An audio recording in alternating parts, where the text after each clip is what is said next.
ಎಲ್ಲರಿಗೂ ನಮಸ್ಕಾರ. ಇವತ್ತಿನ ವಿಡಿಯೋದಲ್ಲಿ 10ನೇ ತರಗತಿಯ ವಿಜ್ಞಾನ ವಿಷಯದ ಜೀವಕ್ರಿಯೆಗಳು ಅಧ್ಯಾಯದ ಪ್ರಮುಖ ಪ್ರಶ್ನೆಗಳನ್ನ ಈ ವಿಡಿಯೋದಲ್ಲಿ ನಿಮ್ಗ ತಿಳಿಸ್ಕೊಡ್ತೀನಿ. ಯಾರೆಲ್ಲ ಚಾನಲ್ ಅನ್ನ ಮೊದಲೇ ಬಾರಿ ನೋಡ್ತೀರಿ ಚಾನಲ್ ಆದಷ್ಟು ಸಬ್ಸ್ಕ್ರೈಬ್ ಮಾಡ್ಕೊಳ್ರಿ. ಮತ್ತೆ ನಿಮ್ಮ 10ನೇ ತರಗತಿ ವಿದ್ಯಾರ್ಥಿಗಳಿಗೆ ಈ ವಿಡಿಯೋನ ಶೇರ್ ಮಾಡ್ರಿ. ಬಹಳ ಉಪಯುಕ್ತವಾದಂತ ವಿಡಿಯೋ ಆಗಿರ್ತದೆ. ಇನ್ ಆಲ್ರೆಡಿ ನಿಮ್ಗ ವಿದ್ಯುತ್ ಶಕ್ತಿ ಪಾಠದೇನಪ್ಪ ಅಂದ್ರೆ ಅತಿ ಪ್ರಮುಖ ಪ್ರಶ್ನೆಗಳನ್ನ ವಿಡಿಯೋ ಮಾಡಿ ಹಾಕಿನಿ. ಅದು ಡಿಸ್ಕ್ರಿಪ್ಷನ್ ಹೋಗಿ ಕ್ಲಿಕ್ ಮಾಡಿ ನೋಡಬಹುದು. ನೆಕ್ಸ್ಟ್ ರಾಸಾಯನಿಕ ಮತ್ತು ಸಮೀಕರಣ ಅಧ್ಯಯನ ಕೂಡ ಏನಪ್ಪಾ ಅಂದ್ರೆ ಫುಲ್ ಚಾಪ್ಟರ್ ಮಾಡಿ ವಿಡಿಯೋ ಹಾಕಿನಿ. ಆ ವಿಡಿಯೋ ಕೂಡ ನೀವು ನೋಡಬಹುದು. ಇನ್ನ ಈ ಅಧ್ಯಾಯದಲ್ಲಿ ಬರುವಂತ ಪ್ರಮುಖ ಪ್ರಶ್ನೆಗಳನ್ನ ಇಲ್ಲಿ ತಿಳಿಸ್ಕೊಡ್ತೀನಿ. ಅಂದ್ರ ಬೋರ್ಡ್ ಎಕ್ಸಾಮ್ ನಲ್ಲಿ ಅತಿ ಹೆಚ್ಚಾಗಿ ಯಾವ ಅಂಶಗಳ ಬಗ್ಗೆ ಅಥವಾ ಯಾವ ಟಾಪಿಕ್ ಮ್ಯಾಗ ನಿಮ್ಗ ಅತಿ ಹೆಚ್ಚು ಕ್ವಶನ್ ರಿಪೀಟ್ ಆಗ್ಯಾವಲ್ಲ ಆ ಟಾಪಿಕ್ ಗಳನ್ನ ಬರ್ಕೊಂಡು ನಿಮ್ಗೇನಪ್ಪಾ ಅಂದ್ರ ಈ ಅಧ್ಯಾಯದ ಪ್ರಮುಖ ಪ್ರಶ್ನೆಗಳನ್ನ ನಿಮ್ಗ ಇಲ್ಲಿ ತಿಳಿಸ್ಕೊಡ್ತೀನಿ. ಉತ್ತರನೂ ಬೇಕಿತ್ತಪ್ಪ ಅಂದ್ರ ನೀವು ಉತ್ತರ ಅಂತ ಏನ್ ಮಾಡ್ಬೇಕು, ಅತಿ ಹೆಚ್ಚು ಕಮೆಂಟ್ ಮಾಡ್ರಿ. ಉತ್ತರ ಕೂಡ ಮಾಡಿ ಹಾಕ್ತೀನಿ. ಒಂದೊಂದು ಅಧ್ಯಾಯ ಒಂದೊಂದು ಸಪರೇಟ್.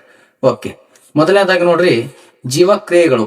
ಓಕೆ, ಇದರಲ್ಲಿ ಮೊದಲನೇ ಟಾಪಿಕ್ ಬರ್ತದ ಪೋಷಣೆ ಅಂತ ಬರ್ತದ, ನೆಕ್ಸ್ಟ್ ಉಸಿರಾಟ ಅಂತ ಬರ್ತದ, ನೆಕ್ಸ್ಟ್ ರಕ್ತ ಪರಿಚಲನೆ ಅಂತ ಬರ್ತದ, ನೆಕ್ಸ್ಟ್ ಏನಪ್ಪಾ ಅಂದ್ರೆ ವಿಸರ್ಜನೆ ಅಂತ ಬರ್ತದ.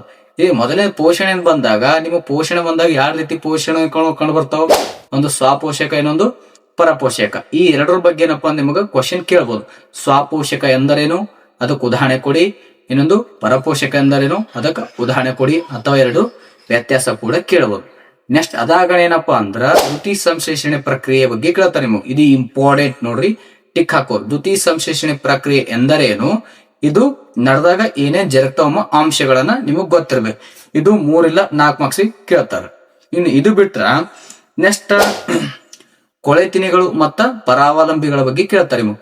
ಕೊಳೆತಿನಿ ಎಂದರೇನು, ಪರಾವಲಂಬಿಗಳು ಎಂದರೇನು, ಕೊಳೆತಿನಿ ಉದಾಹರಣೆ ಮತ್ತ ಪರಾವಲಂಬಿ ಉದಾಹರಣೆ. ನೀವೆಲ್ಲ ನಾ ಹೇಳ್ತೀನಿಲ್ಲ ಏನಪ್ಪಾ ಅಂದ್ರ ಪಾಯಿಂಟ್ ಮಾಡಿ ಬರ್ಕೋರಿ. ಇವಿಷ್ಟೇ ಓದ್ರಿ. ಇದಿಷ್ಟೇನಪ್ಪ ಮಿನಿಮಮ್ ನಿಮಗ ಕನಿಷ್ಠ ಏನಿಲ್ಲ ಅಂದ್ರು 8ರಿಂದ 10 ಮಾರ್ಕ್ಸ್ ಬರ್ತಾವ. ಇಷ್ಟೇ 8ರಿಂದ 9 ಮಾರ್ಕ್ಸ್ ಪಕ್ಕ ಬರ್ತಾವ. ಓಕೆನಾ? ನೆಕ್ಸ್ಟ್ ನೋಡ್ರಿ, ಈಗ ಪೋಷಣೆ ಏನಪ್ಪಾ ಅಂದ್ರೆ ಕೆಲವೊಂದು ಭಾಗಗಳು ಬರ್ತಾವ. ಪೋಷಣೆ ಫಸ್ಟ್ ನಿಮ್ಗೆ ಯಾವ ಭಾಗ ಬಗ್ಗೆ ಗೊತ್ತಿರ್ಬೇಕಂದ್ರ ಬಾಯಿ ಬಗ್ಗೆ ಗೊತ್ತಿರ್ಬೇಕು. ಬಾಯಿ ಕೆಲಸ ಏನು.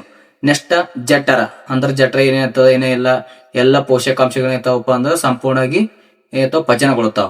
ಮತ್ತ ಪ್ರೋಟೀನ್ ವಿಟಮಿನ್ ಅವೆಲ್ಲ ಏನಪ್ಪಾ ಅಂದ್ರೆ ಎಲ್ಲಿ ಪಚನ ಐತಾವ, ಸಣ್ಣ ಕರಳ ಪಚನ ಐತಾವ. ನೆಕ್ಸ್ಟ್ ಸಣ್ಣ ಕರಳ ಬಗ್ಗೆ ಗೊತ್ತಿರ್ಬೇಕು. ನೆಕ್ಸ್ಟ್ ದೊಡ್ಡ ಕರಳು, ನೆಕ್ಸ್ಟ್ ವಿಲ್ಲಯಗಳು. ಈ ಐದರದಾಗ ಏನಪ್ಪಾ ನಿಮಗ ಕೇಳುವ ಅಂದ್ರೆ ಈ ಕೆಳಗಿನವುಗಳ ಕಾರ್ಯ ಬರೆಯಿರಿ. ಸಣ್ಣ ಕರಳಿನ ಕಾರ್ಯ, ಬಾಯಿಯ ಕಾರ್ಯ, ದೊಡ್ಡ ಕರಳಿನ ಕಾರ್ಯ ಅಥವಾ ವಿಲ್ಲಯಗಳ ಕಾರ್ಯ ಅಂತ ಕೇಳಬಹುದು. ಈ ನೆಕ್ಸ್ಟ್ ಕ್ವಶನ್ ಏನಪ್ಪಾ ಅಂದ್ರ ಇನ್ನು ಉಸಿರಾಟ ಅಂತ ಬರ್ತಾವ. ಉಸಿರಾಟ ಎಂದರೇನು ಅಂತ ಕೂಡ ಕೇಳಬಹುದು 1 ಮಾರ್ಕ್ಸ್. ಉಸಿರಾಟ ಎಂದರೇನು ಮತ್ತು ಉಸಿರಾಟ ಎರಡು ಟೈಪ್ ಬರ್ತಾವ. ಒಂದು ವಾಯುಕ ಉಸಿರಾಟ, ಇನ್ನೊಂದು ಅವಾಯಿಕ ಉಸಿರಾಟ. ಆ ಎರಡು ವ್ಯತ್ಯಾಸ ಕೇಳಬಹುದು ನೀವು. ವಾಯುಕ ಉಸಿರಾಟ ಎಂದರೇನು, ಅವಾಯಿಕ ಉಸಿರಾಟ ಎಂದರೇನು, ವ್ಯತ್ಯಾಸ ಕೂಡ ಕೇಳಬಹುದು 2 ಮಾರ್ಕ್ಸ್. ಇದು ಇಂಪಾರ್ಟೆಂಟ್. ಬರ್ದಿಕೋರ್ ಹೇಳವೇಲ್ ಏನ್ ಮಾಡ್ತೀರಪ್ಪ ಅಂದ್ರ ಬರ್ದಿಕೋರ್. ಈ ನೆಕ್ಸ್ಟ್ ಏನಪ್ಪಾ ಅಂದ್ರ ಇದು ಇಂಪಾರ್ಟೆಂಟ್ ನೋಡಿ, ಶ್ವಾಸಕೋಶಗಳಲ್ಲಿ ಅನಿಲಗಳ ವಿನಿಮಯ. ಇದೇನಪ್ಪ 3 ಮಾರ್ಕ್ಸ್ ಕೇಳಬಹುದು ನಿಮಗ.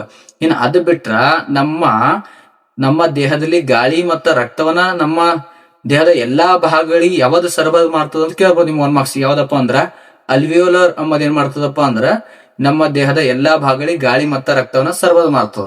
ಈ ನೆಕ್ಸ್ಟ್ ಯಾವ್ದಪ್ಪ ಅಂದ್ರ ಇನ್ನು ರಕ್ತ ಪರಿಚಲನೆ ಬಗ್ಗೆ ಫುಲ್ ಓದ್ಕೋರಿ. ಅದ್ರಲ್ಲಿ ಇಂಪಾರ್ಟೆಂಟ್ ಟಾಪಿಕ್ ಯಾವ್ದಪ್ಪ ಅಂದ್ರ ಇಮ್ಮಡಿ ರಕ್ತ ಪರಿಚಲನೆ ಎಂದರೇನು ಮತ್ತ ಅದರ ಪ್ರಾಮುಖ್ಯತೆಯನ್ನ ತಿಳಿಸಿ. ಏನಿಲ್ಲ, ಹೃದಯವನ್ನ ರಕ್ತ 2 ಬಾರಿ ಹಾದುತ್ತಲ್ಲ, ಅದಕ್ಕೆ ಇಮ್ಮಡಿ ರಕ್ತ ಪರಿಚಲನೆ ಕರಿತೀವಿ.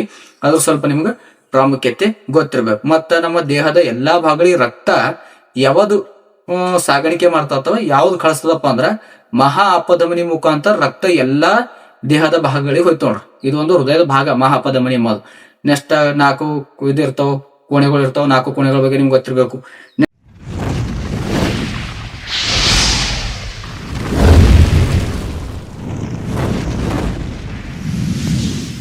ಅದು ಬಿಟ್ರೆ ನೀವು 1 ಮಾರ್ಕ್ಸ್ ಕೇಳ್ತಾರ.